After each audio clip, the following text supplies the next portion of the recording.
ఓ చెలితార, చాలా రోజులైంది కదా కథలు చెప్పుకొని. ఇవాళ చెప్తా మళ్ళీ. హాయిలు హలోలు ఎందుకులే కానీ డైరెక్ట్ స్టోరీలోకి పోదాం. మొత్తం వింటే బెటరు. సో ఈ స్టోరీ ఒక పిల్లోడిది. వాడు ఒక మంచి బ్యూటిఫుల్ కోటలో ఉండేవాడు.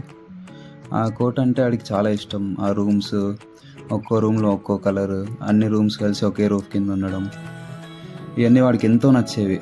ఎంత నచ్చేవి అంటే ఆ కోటలో పుట్టడం వాడి అదృష్టం లాగా అనుకునేవాడు. అలా వాడు ఆడుతూ పాడుతూ ఆ కోటలో పెరిగేవాడు. రాను రాను లైఫ్ రొటీన్ అయిపోయి, లైఫ్లో లేజీ అయిపోయి అలా ఏదో కాలం గడిపేస్తూ ఉండేవాడు. లైఫ్లో గోల్స్ అండ్ ఎగ్జైట్మెంట్ లేకున్నా ఏదో హ్యాపీగా బతికేస్తున్నా అనే పర్సెప్షన్లో ఉండేవాడు, ఏ టెన్షన్ లేకుండా.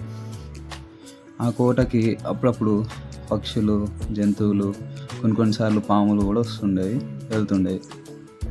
అలా ఒకరోజు ఒక తార వచ్చింది. ఎంతైనా తార కదా. ఆ పెంపకం అండ్ ఆ పెరిగిన విధానం వల్ల స్వయం ప్రకాశంతో వెలుగులు వెదజల్లుతూ మెరుస్తూ ఉండేది. ఈ పిల్లోడు అలా కోటకి వచ్చే అతిథులతో మంచిగానే ఉండేవాడు, అభిమానం కలిగి ఉండేవాడు. కానీ పెద్దగా కనెక్ట్ అయి ఉండేవాడు కాదు, ఎందుకంటే వచ్చిన వాళ్ళు మళ్ళీ వెళ్ళిపోతుంటారు కాబట్టి.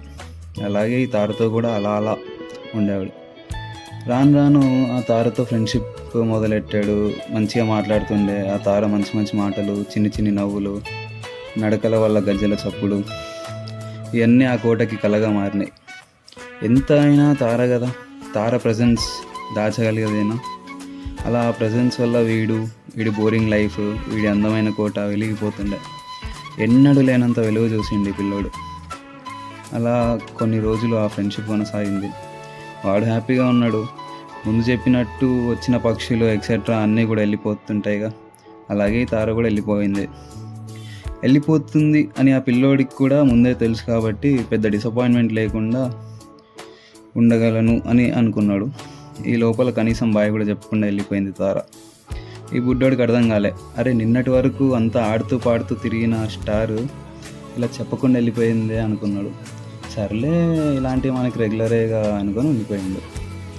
అలా కోటలో తిరుగుతుంటే మళ్ళీ కార్నర్స్లో చీకటి, జీవితంలో బోర్డం, ఏదో వెలితి, ఏదో శూన్యంలోకి వెళ్ళిపోతూ ఉన్నట్టు అనిపిస్తుంది.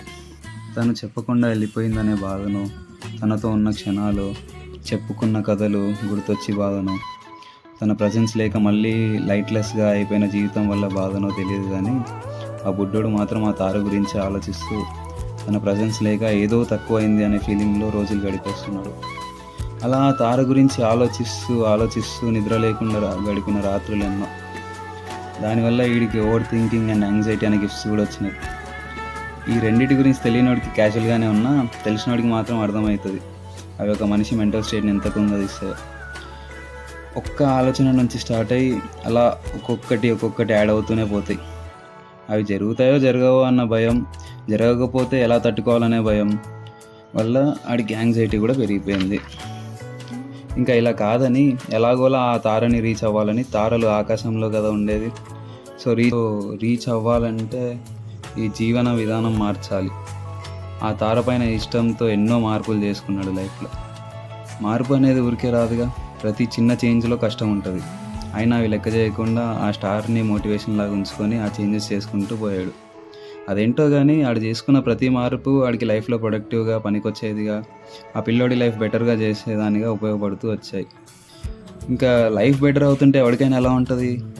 ఇవన్నీ ఆ కోట వల్ల కాదు, వాడంతటా వాడు సంపాదించుకున్న బెటర్మెంట్స్ కాబట్టి ఎక్కడ లేని కాన్ఫిడెన్స్ వచ్చింది. అరే, ఆ తారను చేరుకోవడానికి, ఇంప్రెస్ చేయడానికి చేసిన పనుల వల్ల మాత్రమే నా జీవితం ఇంత బాగుపడుతుంది. అదే ఆ తార నా జీవితంలో ఉండిపోతే ఆ కోటకి కళ ఉంటుంది, నా జీవితం బాగుంటుంది, అండ్ ఆ తార కష్టం అంటే ఏంటో తెలియకుండా ఆ కోటలో పార్ట్ అయిపోతుంది అనుకున్నాడు. పిచ్చోడు కాకపోతే తార ఎక్కడున్న తారనేగా, దానికి కష్టం లేకుండా చూసుకుందాం అనుకుంటున్నాడు. వీడినే తన కష్టాల్లోంచి బయట పడేస్తుంటే తనకి కష్టం లేకుండా వీడి చూసుకుందాం అనుకున్నాడు. అలా ఆ తార పైన ఆలోచనలు ఇష్టం పెంచుకొని ఒకరోజు అడిగేశాడు, నా జీవితంలో నువ్వు ఎప్పుడు నాతో ఉండాలి అని. దానికి ఆ తార లేదు అని చెప్పేసి కిందకు తోసేసింది. వీడికి అర్థం కాలేదు, అన్ని రోజుల నుంచి ఆశపడ్డ జీవితం ఇక లేదు, మళ్ళీ చీకటి అయిపోయింది, యాంగ్జైటీ అండ్ ఓవర్ థింకింగ్ మాత్రమే మిగిలాయి. ఎన్ని ఆలోచనలు, ఎన్ని కళలు, ఎన్ని కథలు అన్నీ కళ్ళ ముందు ఫేడ్ అయిపోయినాయి. అయినా తన పైన కోపం పెంచుకోలేదు. సరే తనకి ఇష్టం లేకుంటే మనం ఏం చేస్తాం అనుకొని కనీసం ముందులా మాట్లాడేంత దూరంలో ఉన్నా చాలు అనుకున్నాడు. కానీ తారకి వాడితో మాట్లాడడం కూడా ఇష్టం లేదు. ఆ కోట వైపు చూడడం కూడా మానేసింది. వీడికి భయం వేసింది. వీడు ఎప్పుడూ భయపడే విషయమే జరిగింది. తన వల్ల ఆ తారకి కోటకి ఉన్న బంధం దెబ్బతిన్నది అని భయపడ్డాడు. ఇంకా ఓవర్ థింకింగ్ ఎలాగో ఉన్నదేగా, ఆ భయం, బాధ, కోపం అన్నీ వస్తున్నాయి. నా వల్ల కోటకి దూరం అయిపోకూడదు అని భయం. అరెరే ఇంత ఇష్టపడ్డా కదా, ఇప్పుడు కనీసం మాట్లాడటానికి కూడా ఇష్టపడట్లే నాతో అని బాధ. వాడు చేసిన అంత పెద్ద తప్పేంటో తెలియక కోపం. వీడికి తోడు యాంగ్జైటీ, ఇవన్నీ కలిపి మనిషి విచక్షణ శక్తిని కోల్పోయేటట్టు చేసి పిచ్చి పనులు చేసేలా మారుస్తాయి. అలాగే వీడు కూడా మాట్లాడు అని ఉండిపోమ్మని ఆ తారని అడిగాడు. ఇంకేముంది, ఆ తారకి చిరాకు వచ్చి గట్టిగా అరిచేసింది. వీడికి అప్పటి వరకు అర్థం కాలేదు ఆ తారకి వీడంటే ఇష్టం లేదు అని. తను కూడా డైరెక్ట్గా ఎప్పుడు చెప్పలేదు. సో వీడు మన గురించి తెలుసుకుంటే ఒపీనియన్ మారుద్ది కదా అని అనుకునేవాడు. కానీ ఆ అరుపు వల్ల క్లియర్గా అర్థమైపోయింది తనకి నిజంగానే వీడు నచ్చడు అని. ఎవరైనా వాళ్ళు ఇష్టపడే వాళ్ళకి కష్టం కలిగించాలని ఎందుకు అనుకుంటారు? వీడు కూడా అంతే. ఇక గట్టి నిర్ణయం తీసుకొని తనంతట తాను కోపం తగ్గి మాట్లాడితే తప్ప వీడు కనీసం చూడొద్దు, మాట్లాడొద్దు అని ఓతు తీసుకున్నాడు. ఇంకా వెనక చూస్తే తాను అరిచిన అరుపుకి వీడికి ఎంతో ఇష్టమైన కోట ఫౌండేషన్స్ కదిలినంత పని అయింది. మళ్ళీ వాడి వల్ల ఆ కోటకి ఉన్న గొప్పతనం పడిపోతుందేమో అని లోపల కుమిలిపోయాడు. యాంగ్జైటీ అండ్ ఓవర్ థింకింగ్ వల్ల ఆ సిచ్యువేషన్కి వాడికి బుర్రలో ఏవేవో భయాలు స్టార్ట్ అయ్యాయి. ఒకవైపు ఈ భయం, ఇంకోవైపు కోటకి ఏమైనా అవుద్దేమో అని భయం. పైగా ఏదో తనకి నచ్చట్లే అన్న గిల్ట్తో వీడు చేసుకున్న ప్రామిస్ అంత ఇష్టపడ్డ తారని కనీసం చూడకూడదని ఇవన్నీ ఆలోచనలు ఒక తుఫాన్లాగా మారి వాడి మెంటల్ స్టేట్ని కట్టి కుదిపేస్తున్నాయి. ఏ విషయం పైన కాన్సన్ట్రేట్ చేయలేకపోతున్నాడు.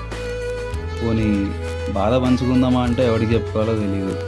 అందుకే ఇక్కడే అనుభవిస్తూ కనీసం పేపర్ పైన రాసుకొని ఆ పుస్తకానికి చెప్తే కొంచెం ఫ్రీ అవుతుందేమో అని స్టోరీలాగా రాసుకోవడం మొదలెట్టాడు. ఆ తర్వాత మెల్లగా ఏదోలాగా అలాగే భయంతో జీవితం అలవాటైపోయింది. ఏదో ఒక రోజు ఆ తారని చేరగలిగే అర్హత సంపాదిస్తా అని వీడి తప్పుని ఫర్గివ్ చేస్తుందేమో అనే ఆశతో ఇంకా బతుకున్నాడు. కథ మొత్తంలో వీడు చేసిన ఏకైక తప్పు ఆ తార మంచితనాన్ని అపార్థం చేసుకోవడం. తారలు అందరితో అలాగే మంచిగా ఉంటాయి, అది వాటి గొప్పతనం. అర్థం చేసుకోకపోవడం వీడి అమాయకత్వం.